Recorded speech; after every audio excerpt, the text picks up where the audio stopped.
I'm starting with some painful news, oh. Painful because my childhood memories are being tainted. In fact, they are being destroyed. I'm talking about the allegations against Bill Cosby.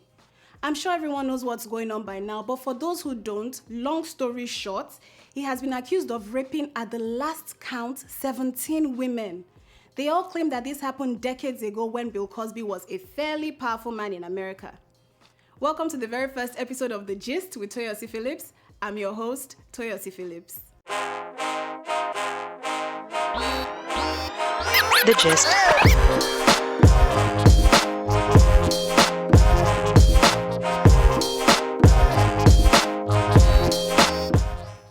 I'm super excited about this show. You can't even begin to understand. I'm glad you're watching, and I hope you watch every week. Like anytime you just see The Gist or you see Toyosi Phillips, you just click and you watch and help my life. Please help me. So, on this show, I'll be giving you a weekly roundup of things that happen in the entertainment industry. From Lagos to LA, Jersey to right here in New York City, anywhere the entertainment story is, I will get it for you and I will give it to you. But really, isn't it funny how there's no African giving her opinion on world entertainment news on TV? I mean, we talk about Kanye and Beyonce, Genevieve, Omaomi, Rita Dominic, Jennifer, all these people. All of them, we talk about them at home and with friends, but no one is doing it on the screens. It's a gap that had to be filled, and I took it upon myself to fill that gap. Yes, I will do it for you. I will do it for the people. Back to the Bill Cosby story. The most vocal for a while was Barbara Bowman, who in a recent interview talked about how she was invited to his house for dinner, had a glass of wine, and the next thing she knows, she's waking up groggy in a white t-shirt, thrown up in a toilet bowl with him holding her hair back. And she added that she could tell when she woke up that her body had been touched. And most of the other allegations are similar to hers. They talk about the use of drugs. And it doesn't help that a recording of his stand-up performances years ago, where he was talking about Spanish Fly, recently resurfaced. Listen. You know what? You know anything about Spanish Fly? No, tell me about it. Well, there's this girl, Crazy Mary. You put some in her drink, man. She... Yeah, Spanish... Oh, yeah, that's really groovy, man. Spanish Fly is groovy, yeah, boy. Quite sad.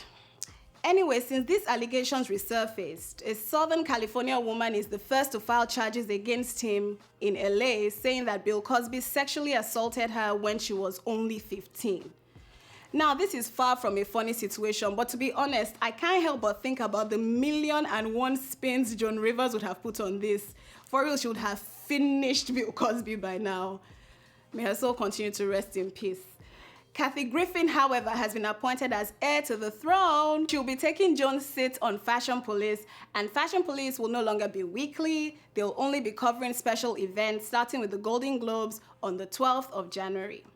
In New York City, the royals are going to be among us. Yay! The Duke and Duchess of Cambridge are visiting, and we have been told to dress appropriately. All journalists must wear smart attires at all times out of respect for the couple. And this is a direct quote. Casually dressed members of the media will be turned away. I believe honor should be given to whom honor is due. So if we have accepted them as royals, we should treat them as royals. The only issue I have though is that technicians are included in this memo. So the cameramen and the lighting guys have to wear suit and tie. No, that doesn't make much sense to me. But there are rumors that the couple will be hanging out with Jay-Z and Beyonce at a basketball game in New York. And Beyonce, by the way, just released a set of nail designs. They are stick-on nails and each set costs $18. Now, did you guys know that Terminator 5 is coming out next year and there's a cute single Nigerian guy in it? I'll tell you who it is after the break. The Gist. Welcome back, everyone. So Terminator 5 is going to be out soon, and this is the teaser for the trailer.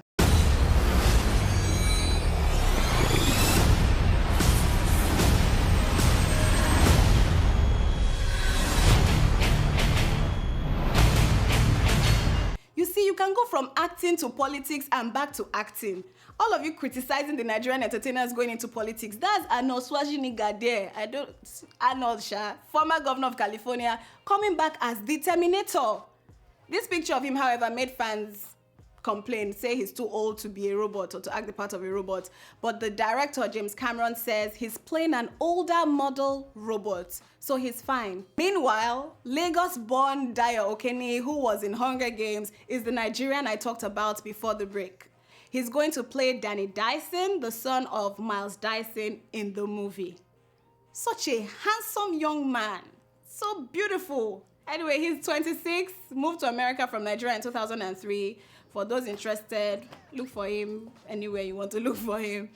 And in related news, the Star Wars trailer was released about a week ago.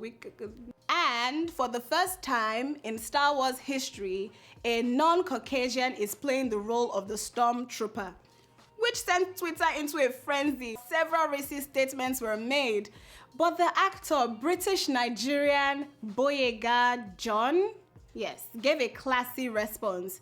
He told those concerned to get used to it. And on to some major African news. The Channel O Africa Music Video Awards held last week, and the biggest winners of the night were Casper Nyovest from South Africa and Diamond Platinums from Tanzania, winning 3 awards each. Sadly, Nigerian singer Davido lost out in 5 categories. The 5 categories that he was actually nominated in, he lost out in all of them. I don't know how that happened. Well, actually, I know. You see, those votes were fan-based, so obviously people didn't vote well enough. Please, when your favorite musician is begging you on Twitter and Instagram to vote for them now. It's not fair. They'll be singing for you, you'll be dancing in the club, turning up, pointing to the ground. When it's time to vote, you will not vote. Vote, please. The most interesting outfits of the night were Pam Andrews and Dennis Zimba's dresses. They're both from South Africa. Very beautiful, yes, good girls. Don't answer anybody or don't answer anybody. If they are telling you what you're doing is not good, don't answer them. It is well with you. And Maven's Dr. Sid showed off his wife Simi's baby bump. We're excited about the first Maven baby. And that's the show we have for you guys. Thank you so much for watching this very first episode. You're a part of history. Like this video, drop your comments, share, and like our page on Facebook, The Gist with Toyosi Phillips. Remember, you can be everything, absolutely everything you want to be. See you guys next week. Bye.